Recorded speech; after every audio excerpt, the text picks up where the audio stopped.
ఈ తర్వాత అలాంటి బ్యాక్డ్రాప్లో ఇలాంటి వెబ్ సిరీస్ మీ దగ్గర నుంచి రావడం ఈజ్ సూపర్ హ్యాపీ. ఎస్ అండి, ఇప్పుడు మరొక ప్రొడ్యూసర్ శ్రీరామ్ శ్రీకాంత్ గారిని మాట్లాడవలసిందిగా రిక్వెస్ట్ చేస్తున్నాం. మీరు మైక్ తెచ్చేసుకున్నారు, ఓన్ మైక్? ఓన్ మైక్ కూడా. Okay, very good.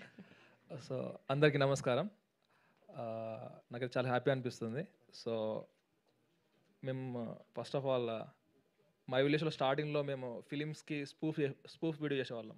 ఎట్లా అంటే బాహుబలి స్పూఫ్ బర్రెబలి అని. ఈవెన్ నేను పెళ్లి చూపులు మూవీకి కూడా నేను ఒక స్పూఫ్ వీడియో చేసిన, బట్ అది ప్రైవేట్లో ఉంది.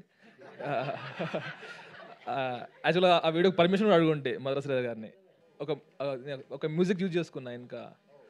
సో అట్లా నేనైతే మేమైతే ఫిలిం మేకింగ్ ఎట్లా నేర్చుకున్నామంటే, ఏదైతే వీడియోస్ ఉంటాయి కదా ఫిలిమ్స్లో, ఎగ్జాక్ట్ ఫ్రేమ్ని మా డిఎస్ఎల్ఆర్ కెమెరాస్ పెట్టి అట్లే ఫ్రేమ్ వస్తుందా లేదా అట్లా చూసుకుంటూ మేము మై విలేజ్ జర్నీ స్టార్ట్ చేసినాం అన్నట్టు. సో స్పూఫ్ వీడియోస్ కాకుండా మెల్లమెల్లగా ఒరిజినల్ వీడియోస్ చేసుకుంటూ వచ్చేసి ఫస్ట్ టైం అండ్ ఒక బిగ్ ప్లాట్ఫామ్ G5లో అయితే ఇట్లా OTT సిరీస్తో అయితే ముందుకు వస్తున్నాం.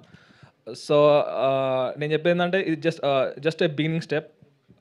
నేర్చుకోవడానికి కానీ ఇది ఇంకా ముందు అయితే ఇంకా చాలా ఒక కంప్లీట్ ఇదన్నా కొంచెం మేము అంటే మా విజన్ ఏంటంటే, కంప్లీట్ పల్లెటూరు నుంచి వెళ్ళి even post production DI and something everything కూడా అక్కడ విలేజ్ నుంచి వెళ్ళి కూడా చేసి ఒక మూవీతో రావాలని అనుకుంటున్నాం.